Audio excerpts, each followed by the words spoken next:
having some consistency in our life. But if you just put in that one extra degree, it's going to change your business and it's going to change your network. So when I talk about a lot of these things, I'm going to refer to our real estate businesses as well as our network, so you can improve in both of those areas. And the first thing I want to talk about, I'm going to refer to a bunch of books, and at the end I'm going to have a slide where it states the books that I'm referring to. But the first book is 212 Degrees by Sam Parker. And what that book talks about is by just putting in that extra degree in everything that we do, we can go from having warm water to hot water to boiling water. And water boils at 212 degrees. So some people stay simmering at 210 degrees and they never put in that extra work to get that extra degree or two. So this is what we're going to talk about today. And when you start doing that and you make that commitment, you're going to see everything in your life change. And how that happens is by changing your habits. And when you change your habits, you then change your life. Another great book that I read about 4 years ago and started a morning practice with is called The Morning Miracle by Hal Elrod. And in that book, what he talks about savers. And what savers is silence, affirmations, visualization, exercise, reading, and scribing or journaling. And so just taking 30 to 60 minutes every morning, because as women and business owners and in life in general, we tend to put everybody ahead of ourselves. We don't take the time for ourselves. And if you try to do it at the end of the day or during the day, sometimes we just don't get to it. But if you get up in the morning and you get up before everybody in your house does, and you just take that 30 to 60 minutes just for you, it's going to improve your life. And how we're going to do that is by silence. When you first get up, you should go somewhere where you can just listen to your breathing and meditate or pray, whatever you prefer, but just getting everything, all the clutter out of your mind. And once you have that silence, then you're able to go to affirmations. And what affirmations are positive, encouraging words for your goals and for your dreams and to overcome any fears that you have. And so a great app, if you don't want to create your own affirmations, a great app on the App Store is called Prompter. It's Prompter.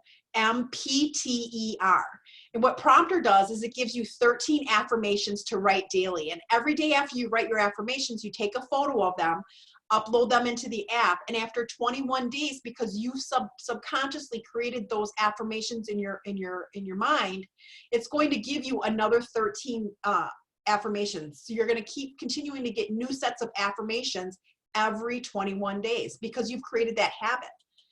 And then it's your visualizations.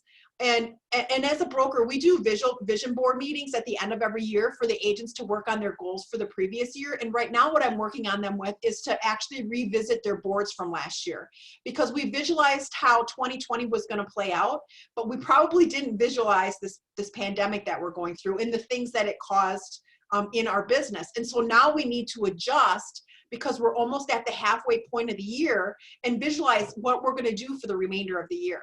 And visualizations is what you need to do to exceed. And I use an example of the Olympians, okay? The Olympics got canceled this summer. And so all of those people who have been training for years to get ready for the Olympics are no longer competing, but they have to stay in shape because the Olympics are going to happen at some point. So what they're doing is they're doing visualizations. They can't be in the pool swimming with everybody, but they can visualize swimming in the pool. They can visualize how fast they're going to go, how they're going to make the turn in the lap. Same thing with runners. They're visualizing. So just keep in mind your visualizations. You go on a listing presentation, you're visualizing. You're having an event online virtually for Women's Council, you're visualizing it's going to run smoothly, how everything's going to play out. And then we have exercise. And exercise, you want to do at least 15 to 20 minutes a day. It doesn't have to be strenuous, but just to get the oxygen into your brain and get your body flowing. And it just happens to work so much easier if you do it right away in the morning. And then we have reading. And reading, if you focus on one chapter a day, you'll read between 15 and 18 books a year by just taking one chapter a day. So it's just baby steps. It's not trying to kill out a book in an hour, but just taking, out of that 60 minutes you have in the morning, 15 to 20 minutes to do some really good reading. And then scribing. And what scribing is kind of like journaling. You're writing down your thoughts. I have a couple of different journals that I have going at all different times. I have a dream journal of things I want to do. Some people have bucket lists, which is kind of a dream journal. or just journaling in general, how your day went, ideas that you have. I was always one who couldn't sleep at night. I'd wake up at 3 o'clock in the morning and I have all these ideas, and I'd have journals next to my bed and I'd be writing in my journals. So that's your journaling, how you're going to get your scribing out. Now, another habit to get into is to plan your week before it starts. So on Sunday evenings, our office actually meets and we do the next week I wills. It's a planning session plus an accountability session. So what we do is we share 1 to 4 things we're going to do personally and professionally, combination of what we're going to plan on for the next week, what we want to accomplish. And we hold each other accountable for those. So you can do this with your leadership teams in your network so that you guys are actually face to face with each other via Zoom or however it is, but that your leadership teams are on the same page and you say, hey, our goal for the week, this is what I want to do as far as programs or events, and this is what I want to do for membership. And the president-elect may have something and the president may have something, and then you guys all share those things and you maintain that same consistency and you're on the same page. And then there's time blocking. And over the years, we've all been told you need to time block to be efficient, to have some structure, do some time blocking. Now with time blocking, I don't tell people you have to verbatim stay on a time block. But what it does is it subconsciously allows you to schedule things during certain periods. So if you're doing your savers in the morning from 5:30 to 6:30, and then you get ready and you're in the office between 8 and 9, when 9 o'clock starts, don't just go into fielding emails and getting sucked into emails and all those different things. Really block out what you're going to do. Are you prospecting for 2 hours a day? Are you following up with Women's Council and block out an hour for Women's Council if you're going to do it every day? Or you do it 2 days a week and you have that block in. When you're doing your listing appointments, when you're showing properties, when you have some downtime so we can have some balance, when you have some spiritual time, when you're having family time, all of that stuff can be blocked out. And then you have that visual so you can look when somebody calls you, and instead of just jumping the gun and going on an appointment, you can say, you know what, how about tomorrow at 1, or does Wednesday at 4 better for you? And give them the options instead of them telling you how you have to run your schedule. So those are things to think about with time blocking. Not that you have to adhere to it, but that it just is a structure component in your life to help you be a little bit more efficient with your calendar, because people are pulling us in directions all the time. And then this isn't anything new, but you want to make sure that you're always staying on top of your SWOT, your strengths, your weaknesses, your opportunities, and your threats. And you can do this for your real estate business, for your marriage, with your kids, and with your networks.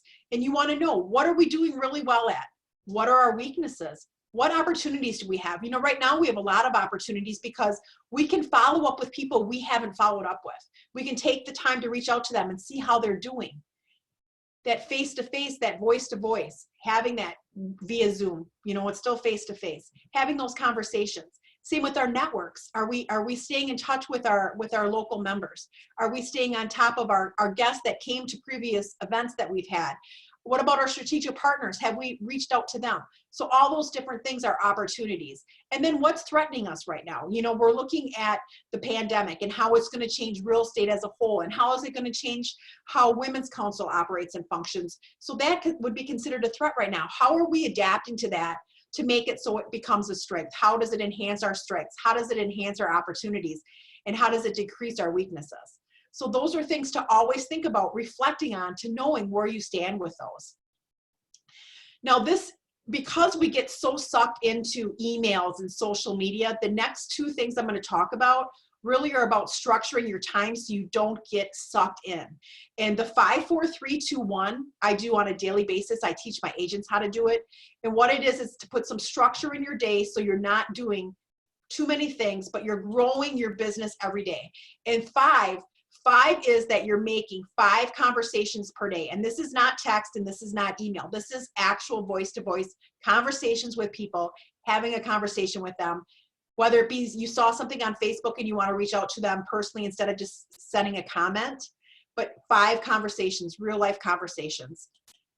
Then 4, we want to make sure that we check off 4 things on our to-do list so we have that feeling of accomplishment. We know we did something. So you want to get 4 things done on your to-do list every day. It moves you forward. You bring the items up onto the to-do list for the next day that you didn't get done, and then you just keep moving from there. And then 3 Three is really going to grow you in a lot of ways that you don't realize, and you'll see it in the long run. So 3 is that you're going to learn about 3 different things every day. So you're going to learn one thing about business. So your business in real estate. How can I grow myself? Branding, marketing, lead generation. Then you're going to do one thing in the industry. You're going to learn about something that's going on in the industry, whether it be through RPAC or legal or educational. But you're going to learn one thing about the industry as a whole. And then the third thing is going to be your local community. So learning about your market stats, new businesses that have opened, do a new business spotlight, and become the person in your local market who's the resource for different things like that. And then you can take that into your network by reaching out and doing the same thing in your network, growing your network or growing your sphere in your network. And then two is handwritten cards. We all love to get handwritten cards, but too often enough we get busy and we don't take. Two handwritten cards is less than 5 minutes a day. Send out 2 handwritten cards. Instead of commenting on a Facebook post, send that person a card. We love getting them. We need to make sure that we're doing it in return. And then one is having a conversation with a strategic partner, with a business partner, somebody who is in your dirty dozen. And what I mean by that is somebody who is a reciprocal relationship where you're helping them grow their business and they're helping you grow your business. So if you have a lender who you refer a ton of business to, but you're not getting any referrals in return, you need to have that conversation with them and say, hey, you know what? I've been working with you for the last X amount of years, and I give you a lot of referrals, but I haven't seen anything in return. I want this to be a reciprocal relationship. So how can we make that work? And help each other grow your businesses. And then this is probably the most important thing. If anything I talk about today, this one habit you change, it's the firestorm of social media and the internet. And what I mean by that is, we'll go on Facebook, and say you go on Facebook while you're eating your lunch, and all of a sudden you're done with your lunch, but you're still on Facebook and you're commenting on all this stuff, and you're seeing videos, and you start watching videos, and then all of a sudden it takes you from Facebook to YouTube, and you're watching all these YouTube videos, and all of a sudden an ad pops up on the side, and then you go to Amazon and you start ordering Amazon, and the porch pirates are coming because you got so many boxes from Amazon on your front porch. And 2 hours later, you're like, where did my day go? So if you really get consistent, there's a way that you can be effective on social media. And I'm using Facebook as an example, but this can be on any social media platform. So I call it the 10, 7, 5, and 1. Every day I have a sheet of paper, an 8.5 by 11, and it has 10, 7, 5, and 1. And I write on there 10 people that I liked or commented on. And I write their names so I know that I touched that person. And then 7 is direct messages. How many people do you direct message? Not a lot, but we comment on a lot of stuff. So a direct message means more than a comment. So you start doing direct messages, 7 a day. Then you have 5 new friends. Make 5 new friends every day on Facebook. And what I mean by that is if you have a business page and a personal page, you can split it up between the two. But if you're really focused on your business, do it on your business page. Make 5 new friends on your business page to help you grow your business, your visibility. You're making yourself famous. And then 1, it goes back to conversations. You're going to have 1 conversation a day. So you're on Facebook, you see something that happened great in somebody's life, you're going to reach out. You see something on somebody's life that they're struggling or they need a friend, you reach out. It's that conversation. It's that voice to voice, knowing that they have somebody there to rely on. And this next slide, I added into this presentation because of what's going on. And what I see on Facebook is a lot of people asking, hey, what's the next series on Netflix? Don't become a Netflix realtor. Don't waste your time on these series. You get sucked in on that too. So instead of Netflix, work your database, work your old leads, work people that you haven't had conversations with for a while. Reach out to your 3 to 5 year old sellers that you sold a house to. And they're sitting there, they're making all these home improvements on their properties because they're stuck at home. And you want to say, hey, I know that you're probably working around the house. I've seen your post, you're putting in a new garage or whatever it may be. You want me to tell you what the value is of your house now? Would you like to know if that project is worth doing? Have you thought about doing other projects? I could really be a resource for you to let you know. So when it does come time to sell, you know what money is well spent and what money you probably shouldn't spend. Don't get distracted. Don't get pulled into all that stuff. We squirrel off into all these different things, but there's ways of using these things to work on growing your business. And that you can do with the Women's Council by reaching out to your strategic partners and saying, hey, let's do some collaboration. How can we help each other grow our businesses? Reach out to people that were guests that never joined and say, hey, you know what? Now more than ever, you need an organization that's going to help empower you and be there for you and support you. And these are the tools that we have. And by just reaching out, they may have forgotten about us, but we reach out and then we're growing our networks. And then another habit to get into is lead generation. And lead generation can be done for both the Women's Council and for your real estate business. Right now, I don't know if you guys have noticed this, but there are so many national lead generation companies that are calling because they're not offering contracts. You don't have to sign up for a contract, but you have Zillow and Realtor.com and OpCity and Boomtown and Sync and Market Leader and all these different platforms that generate leads that are offering no contracts, discounted rates to buy leads if you're in the position where you would like to buy some leads at a really affordable price. Or your database, you haven't been dripping on your database, and get that set up. Or do a community spotlight. That's lead generation, where you're spotlighting another small business, and you're interviewing a business owner who's been closed and now they're going to open back up with restrictions and how they're operating their business that way. And that makes you famous, and you're growing your presence as well as helping somebody else, because we give and we get, right? You give intentionally, you get. It wasn't that you expected it, but it just comes back to you by giving. So think about those things, and then focus on different niches. There's a lot of different niches that are going to be coming out of this. And one we call the silver tsunami. And what I mean by that is your baby boomers. Baby boomers, especially up here by us, they're going to probably be coming down to Florida. They're going to get rid of their second homes, their cottages, their lake homes. They're going to downsize. They're going to be like, hey, I don't want to be up here in the winter anymore. I'm coming down to Florida or Arizona or wherever it may be. So you're going to have that silver tsunami of all the baby boomers starting to do that influx. And I think this pandemic is going to accelerate that. And then you have, of course, people being home.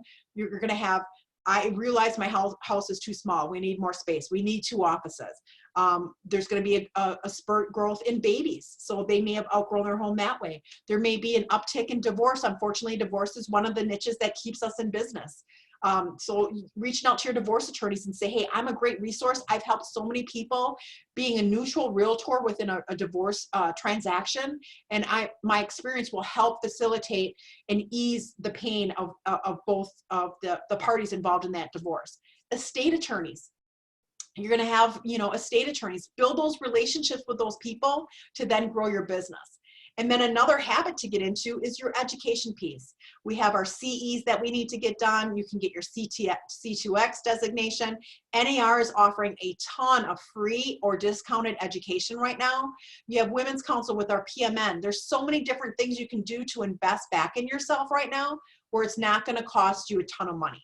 So think about all of these things I've talked to you about right now are developing your habits. And once you develop your habits, all that work pays off. And the only place that success comes before work is in the dictionary, because you have to do the work first to become successful, right? You have to put in the work. And when you put in the work and you have working your database and you have all these raving fans, it's the law of attraction. You're going to get reciprocal relationships. You're going to get referrals. You're going to get testimonials. You're going to get people that are going to be your raving fans. They're going to promote you. That's what our job is we work really hard to build that referral base, to build that referral network. And that's the same thing with Women's Council. We want to build that too in the Women's Council and with our strategic partners and with our members and things like that. So now your pot of water it's really starting to get really warm. We're not totally boiling yet, but we're getting really, really warm, and your degrees are starting to heat up. And now we get to the point where you need to know your why. And I'm sure a lot of you have read the book Simon Sinek, Start With Why. But this is what I'm talking about with Know Your Why. You need to know why you're doing what you're doing. Why? What's your purpose? What's the process? What's the result? Why are you a realtor? Why are you part of Women's Council? And those things are important for you to answer, because most people, when somebody asks them, hey, why are you, what do you do for a living? Well, I'm a realtor. Do you know anybody that wants to buy, sell, or invest in real estate? But if we just turn it around, and I created these for both real estate and for Women's Council, so I can send them to Christine and she can share them with you. But if you approached it like this instead and said, when somebody asks you, why are you a realtor? I change the lives of families every day through financial wealth by providing knowledge, tools, resources, and support that allows them to make an educated decision when they are ready. I just happen to be a matchmaker for families and homes. Are you ready to increase your net worth? So I didn't say what I was, but what that does is it asks them a question to open up a conversation. And you can gear your question that you ask them on their personality style. So if you guys are familiar with DISC, as a D and a C, they're your thinkers, and your I's and S's are your feelers. So a D's and C's, that financial worth question, they're going to be like right up their alley. But if you ask an I or an S that, they're not going to care. They're going to want to know about the neighborhood and the amenities and who's living there and how much fun it is. And so you gear that question towards the specific person that you're talking about.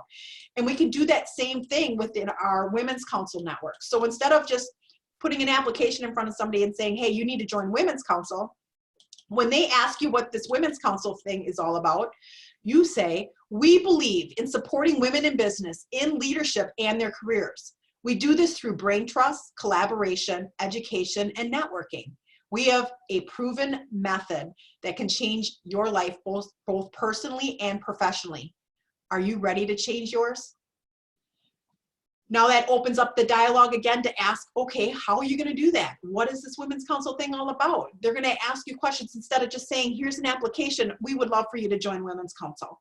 So knowing your why for both real estate and for Women's Council will help you grow your networks and your business. And then you have to be all in. And what I mean by all in is you're creating all these building blocks to grow your business, but you have to be 100% committed to doing that. You can't have 1 foot in and 1 foot out. You know, there's a lot of people who get into real estate where they're doing real estate part-time, or they work another job, or they don't work another job, but they just do real estate part-time. It's hard to do that. And it's hard to be a part-time member of your network.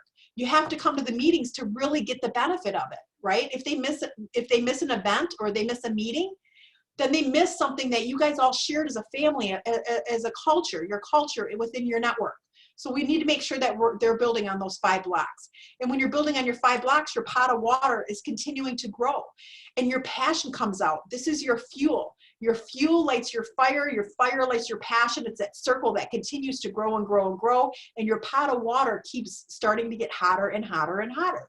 And when you're doing this, you're creating a business that consumers want to work with, and you're creating a network that members are attracted to. Again, it goes back to that raving fans and that law of attraction. We want to have that between everybody. And that's by creating an environment and a culture that shows that passion so that we know, hey, we're the place that people want to be. I'm the realtor that people want to work with. And these are the reasons why. And it's not about being ego, it's about being confident. Confident in knowing in what you can do, knowing what your network is. It's that confidence, not the ego side of it. And then a great thing, this is not anything new, but a lot of people forget to do it. It's called the FORD acronym, and it's family, occupation, recreation, and dreams. And when we are talking to new people, especially if you're interviewing a seller or a buyer, ask them these questions, because most agents go into the, okay, what kind of house are you looking for? Or what are the best things you like about your house or don't like about your house? Why are you selling? But if you ask them about their family and you ask them about their occupation and their dreams and their recreational things, that's going to help you figure out where they need to be, where they want to go, what the best way to work with them is, and understand them. So that works in your real estate side as well as a member. If you sit down and ask a new member where they see their family, occupation, recreation, and dreams, you're going to know what it is that they're going to need out of Women's Council. Maybe it's not a leadership type situation. Maybe they don't want to ever be state president, but they want to get to know more people, so they'd be great in membership, or they just want to get better at public speaking, and you have them do an inspiration or a pledge or an introduction of a speaker at an event. So those are things to think about, because if you allow yourself to be a student of leadership and to grow, once you grow, it helps other people grow. And that's what it's all about, right? Is growing other people and making the commitment to help your pot of water get hotter, which in return is going to help other people's pots of water get hotter.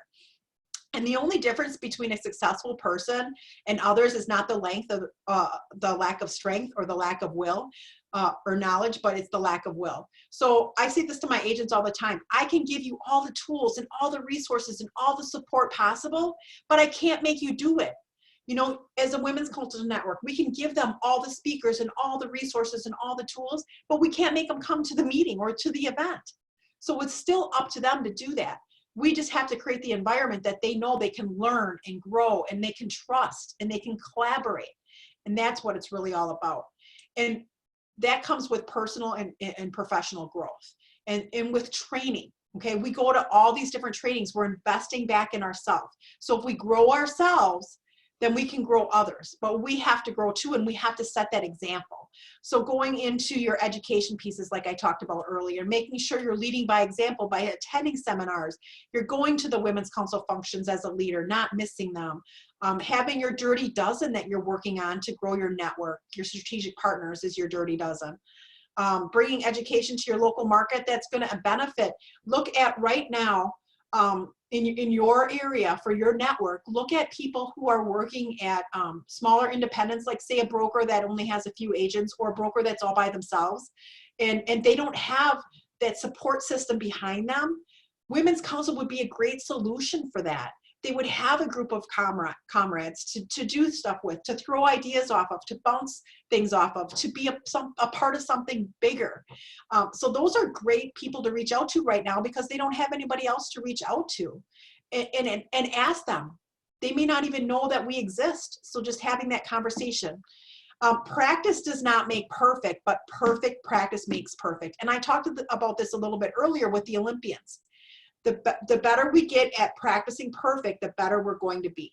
And so we just have to put in that effort and that willpower to continue to put in the work to get better at our craft, whether it be your listing presentations, whatever you feel you need work on, your markets, overcoming contentions, buyer agency versus or sub-agency, whatever your agency relationship is in your state. But those are the things that we need to hone in on and make sure that we're growing our confidence by practicing perfect to make us perfect. And there's no perfect, but what I mean by that is you learn as you practice, okay? And we want to make sure that we're always learning, because when you're learning, you're growing. And now you're growing and you're building your company and you're building your network and you're building your marketing. And what you are as an agent is you're really a company within a company. You're building your own brand. You want to make yourself famous. And then the same with the council. You want to make the council famous. You want to be known in your area as the place that professional real estate agents can come to learn and to grow and to develop. And they can pass it forward to other people. And that's what building your own company and your own network is all about. It's that marketing, using it, social media. When I was an agent, I didn't have social media when I first started.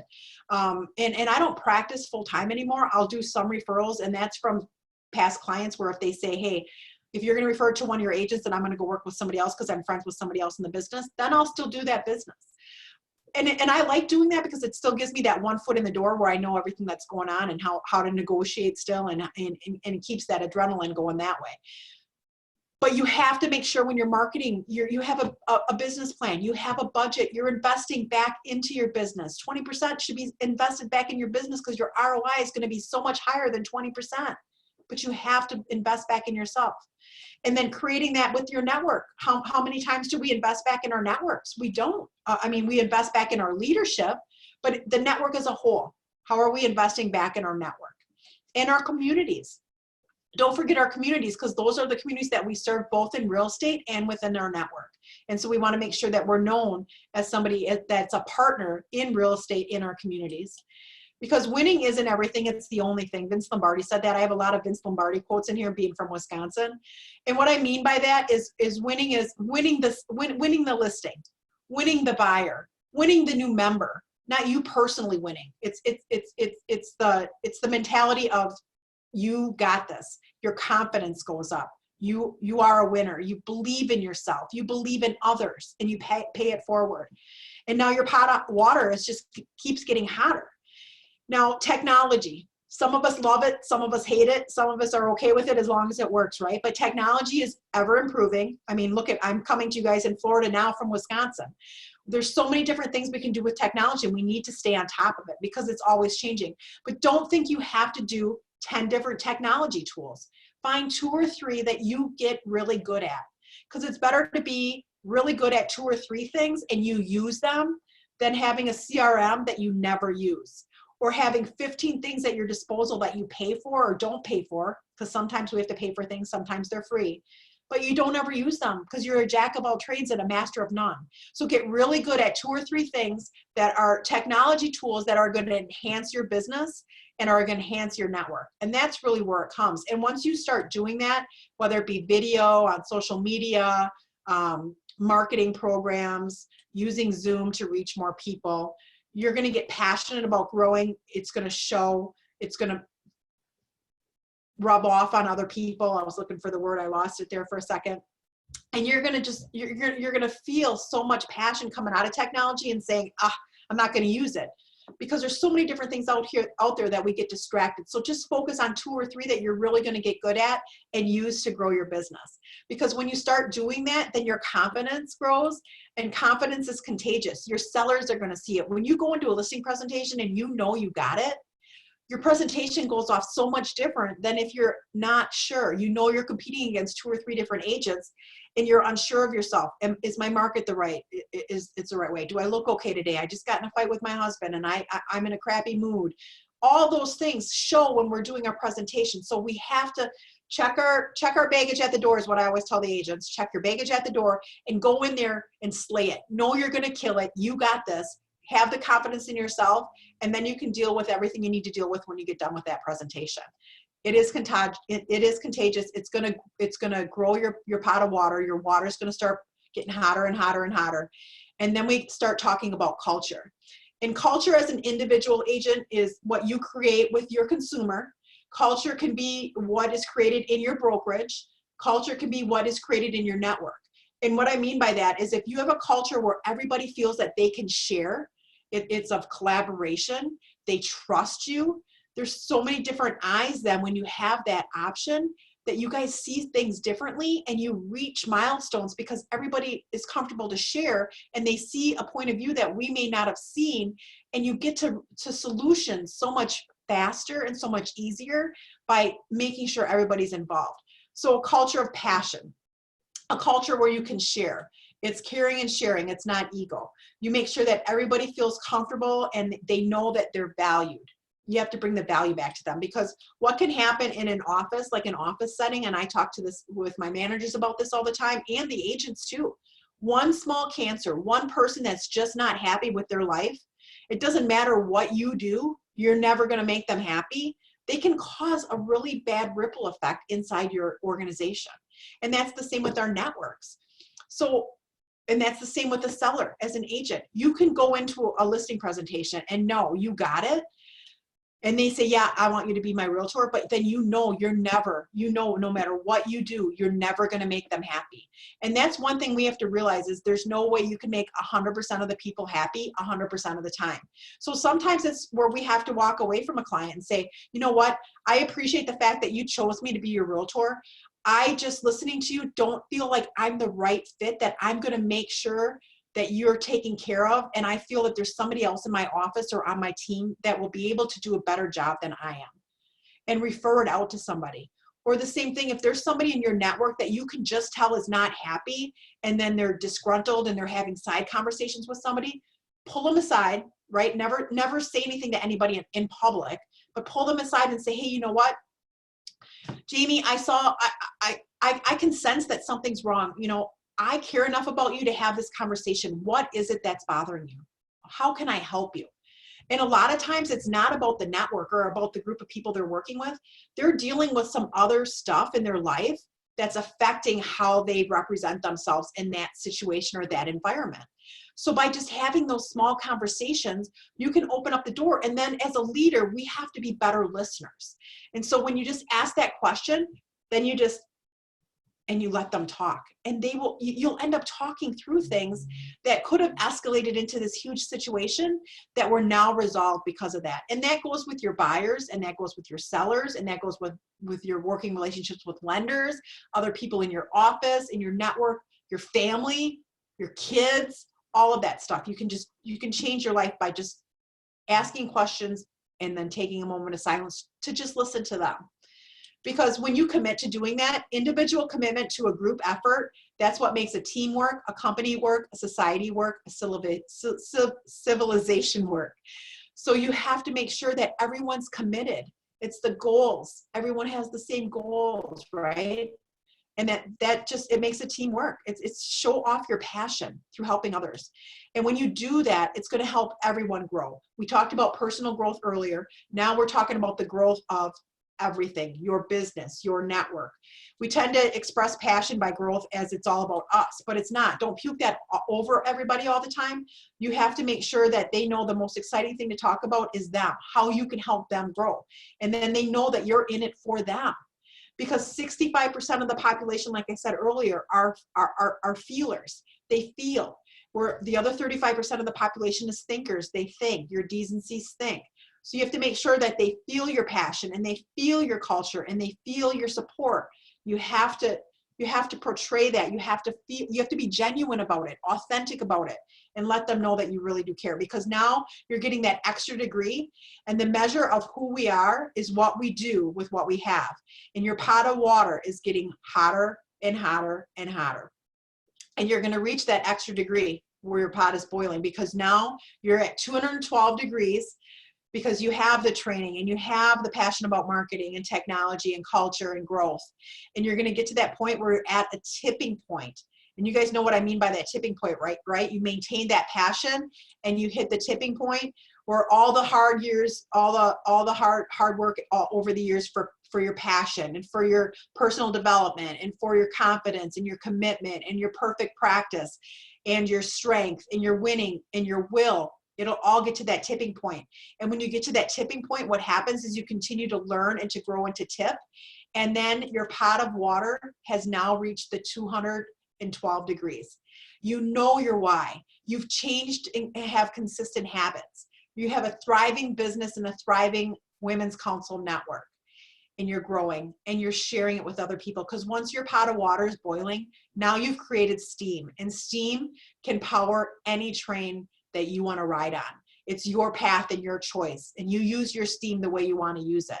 And you can grow your business and you can grow your network and you will grow yourself. And in return, it will grow other people. So I appreciate the opportunity to talk to you guys today. These are the books that I referred to. Simon Sinek, Start With Why, The Morning Miracle by Hal Elrod, Leader Shift by John Maxwell, Atomic Habits by James Clear, and then the 212 Degrees by Sam Parker. So I want to thank you guys. I appreciate it. I hope that you guys, all your pots of water are boiling over and you're all ready to go and seize the day.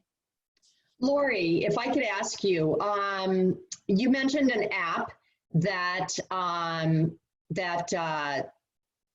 was an app that affirmations? The affirmations, yes. Prompter.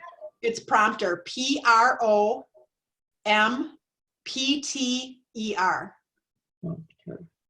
Okay. Does anyone have any questions that they would like? I think we have a few more minutes of your time. Do we not, Lori?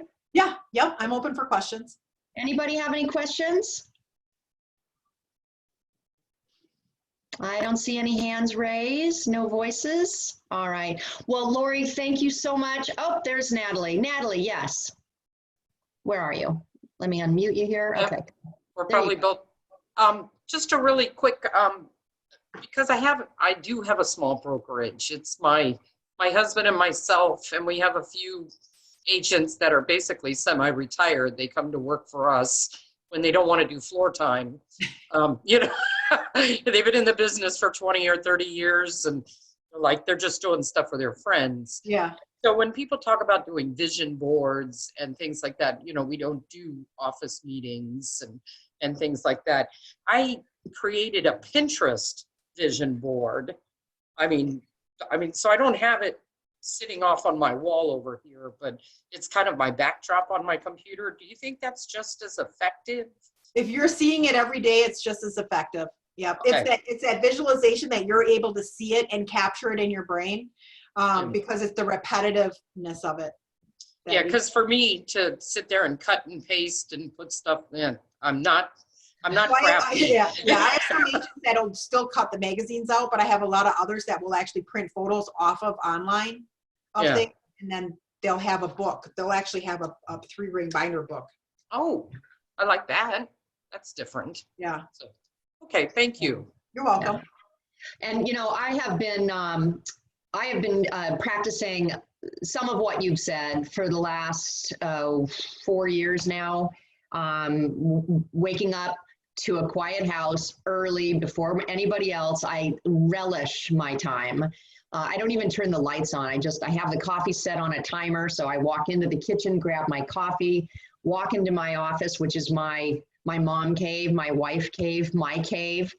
And I meditate immediately for like 15 minutes, and then I journal. I don't do it in the order that you are ascribing to here, but yeah, and then I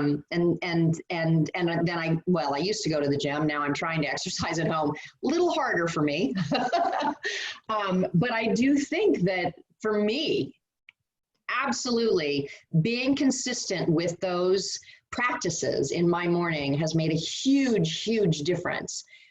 It's made a huge difference in my mindset. It's made a huge difference in my attitude that I carry with me throughout the day. I do find that I'm not as rattled by things as I might have been before. And I think it's because I just start the day off at such a calm level. I don't look at my phone. I don't look at my computer. I don't do any of that for at least 2 hours after I've gotten up. And then I will ease into that. But, you know, invariably, I might fall down one of those wormholes that you were describing, the Facebook and the YouTube and then the Amazon. And it's like, no, how did I get here? Refocus. I have a little label on my computer screen that says focus. And that serves as a reminder to me to kind of bring it back. But I always do one in my offices too. We do one word. Have you guys ever heard of that? The intent word for the year. Yes. One word, that's your intent. We do intent bracelets. So when we do our vision board meeting, we actually make bracelets for everybody because they pick their one word for the year. So like how you have focus on your computer, mine for 2020 is purpose. So that's my word that's on my computer all the time. Yeah. Well, I love the idea of having a bracelet because presumably that would be something that you could always have on. Yep.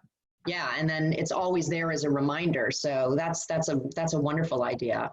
Well, thank you so much. I appreciate Thank you for having me today. And I hope everybody on the call really enjoyed it. I see a lot of friendly faces.